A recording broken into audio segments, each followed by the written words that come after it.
Informasi lainnya, Saudara, mantan Menteri Pendidikan Kebudayaan, Riset dan Teknologi Nadiem Anwar Makarim dituntut pidana 18 tahun penjara dan denda 1 miliar rupiah, subsidiar 190 hari pidana penjara. Jaksa menilai Nadiem terbukti merugikan keuangan negara 2,1 triliun rupiah dalam pengadaan laptop Chromebook pada anggaran 2020 hingga 2022. Nadiem juga dituntut membayar uang pengganti dengan total 5,6 triliun rupiah dalam sidang di Pengadilan Negeri Tindak Pidana Korupsi Jakarta Pusat pada Rabu sore. Jaksa bilang harta benda Nadiem dapat dirampas atau dilelang untuk menutupi uang pengganti tersebut atau diganti pidana kurungan 9 tahun.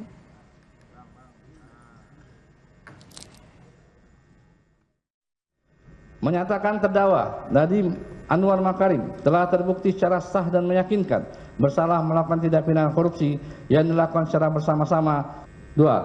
Menjatuhkan pidana terhadap terdakwa Nadiem Anwar Makarim. Oleh karena itu dengan pidana penjara selama 18 tahun dikurangi selama terdakwa berada dalam tahanan sementara dengan perintah terdakwa segera ditahan di rumah tahanan negara.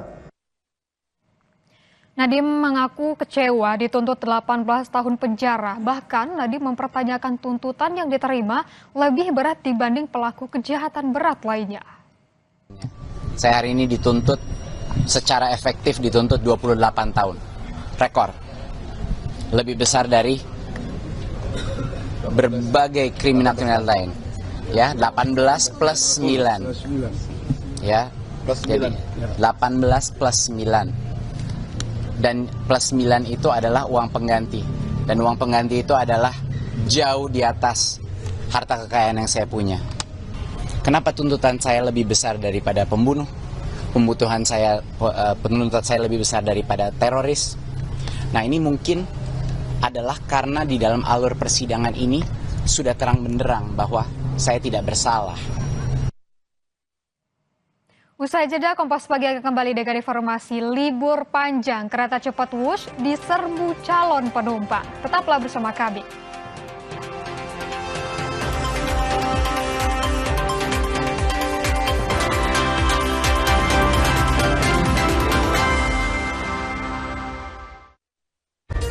Nenek dapat umroh! Kejutan untuk botol Ramadan Aku Viva dimulai. Hadiah spesial hanya selama Ramadan. Ada produk elektronik, uang, temukan hadiahnya di semua ukuran Aku Viva selama Ramadan. Dan menyegarkan suasana di pagi hari dengan informasi terkini yang dinanti. Warga Depok, Jawa Barat dikejutkan dengan terbakarnya gudang penyimpanan aki. Akibatkan banjir merendam permukiman warga. Merusak sejumlah fasilitas wisata. Berita dari seluruh penjuru negeri kita amati. Menyemangati di setiap pagi. Mantan Hakim Konstitusi Anwar Usman pingsan setelah melakukan proses Sapa Indonesia Pagi. Setiap hari pukul 7 pagi. Live di Kompas TV.